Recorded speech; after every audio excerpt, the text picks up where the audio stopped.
कुछ भी like n। यहाँ हमने एक डेटा जनरेट किया और हमने कहा कि a for a in range जो कि 1 से लेकर 10 तक चलेगा। तो देखा जाए तो मेरे पास अगर जो नंबर आया है और मैं इसको अगर रन करता हूँ तो मुझे ये डेटा मिल गया, करेक्ट।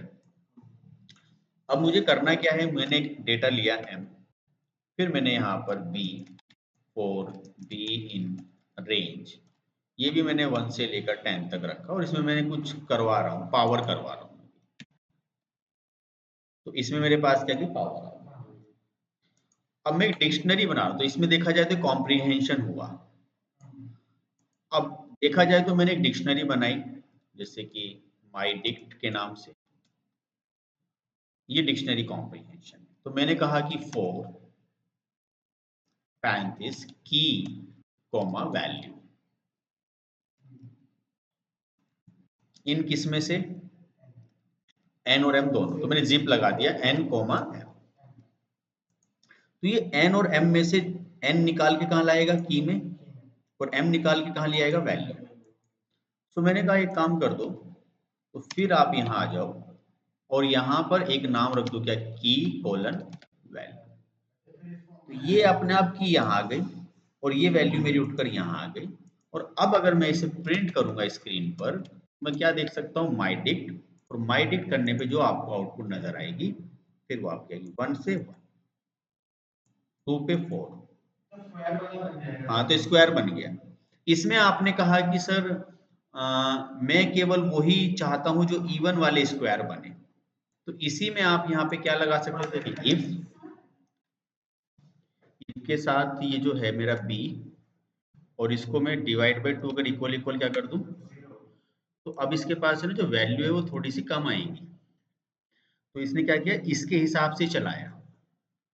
भाई इसमें कितनी वैल्यू आई, 4 आई। देखा n में तो मेरे पास पूरी आई 10 के 10, सेकंड वाले में मेरे पास कम आई, तो जो इवन वाली रही।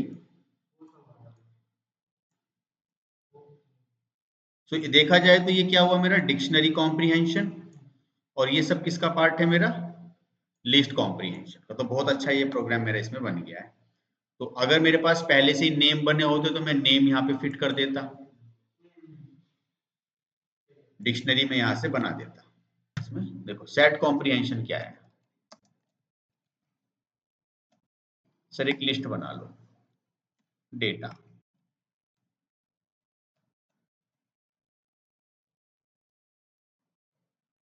ये डेटा मेरे पास, मैंने यहां से कुछ डेटा रख लिया st करके और रखा कि s for s in d। d क्या है, मेरे पास डेटा है, तो d से डेटा यहाँ आएगा और यहाँ से डेटा इसमें जाएगा। तो कोई बता सकता है कि आउटपुट क्या आएगी, तो ये आपको यहाँ से डुप्लीकेट्स को 1 टाइम ही,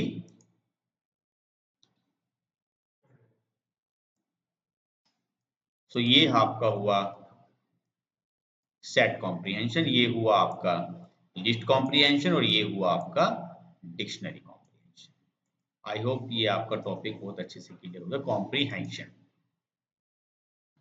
सो एक लिस्ट बनाते हैं, लिस्ट को ट्रांसपोज कैसे करेंगे ये हम देखेंगे इसमें। इसको कमेंट कर देते हैं।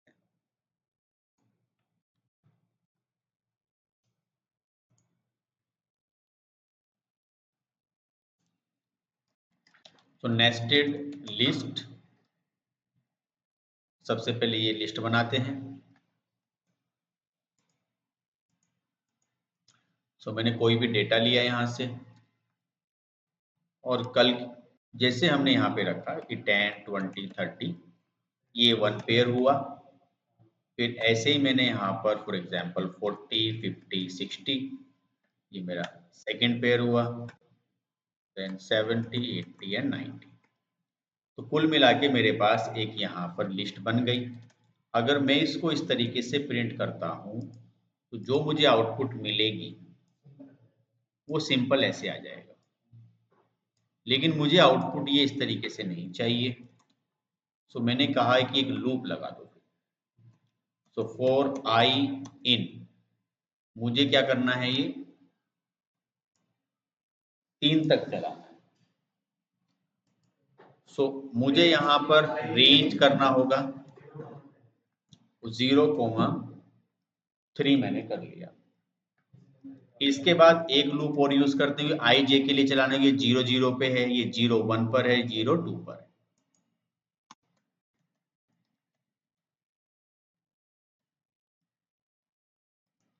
जीरो कोमा 3,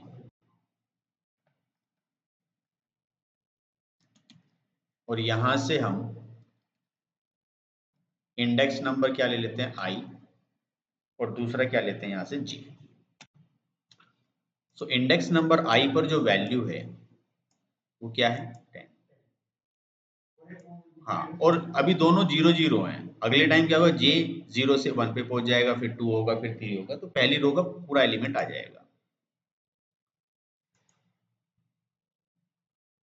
सर इसको है ना हॉरिजॉन्टली रखो, ये वर्टिकली आ गया, तो एंड यूज कर दिया। अब सर ये वैसे नहीं आ रहा जैसे हमने ऊपर मैट्रिक्स रखी थी ये।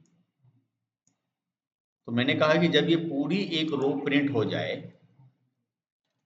तो आप यहां पर क्या लगाओगे, प्रिंट लगाओगे। ठीक है सर। अब क्वेश्चन ये है कि इसको ट्रांसपोज करना है।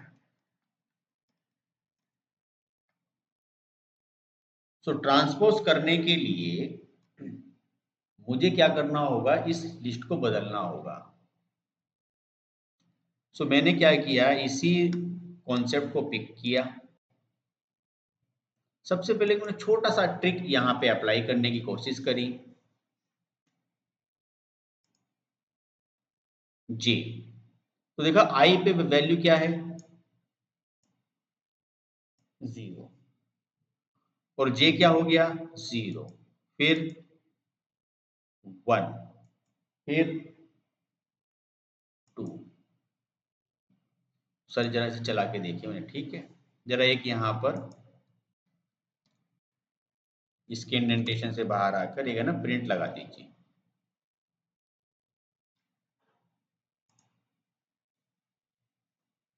जरा चेक करके बताओ।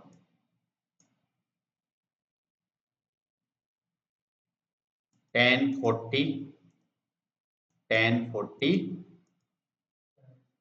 बस ये हमने एक छोटी सी ट्रिक अप्लाई की, जो हमारे पास जो डेटा था,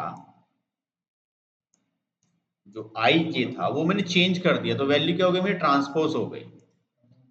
तो देखा जाए जो पहले जो आउटपुट आई इससे इससे जो मेरे पास आउटपुट आई वो ये रही।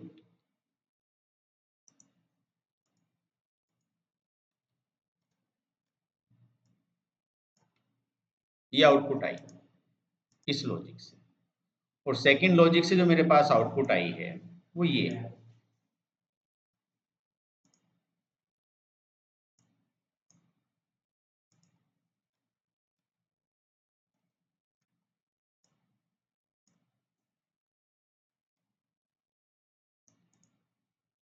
सो देखो कितने सही तरीके से हमने इस ट्रांसपोज को कर लिया है। हाँ, बस थोड़ा ट्रिक सोचने की बात है कि आपको वो थॉट प्रोसेस कैसे आए कि जिससे आप ये चीजें आसानी से कर लो।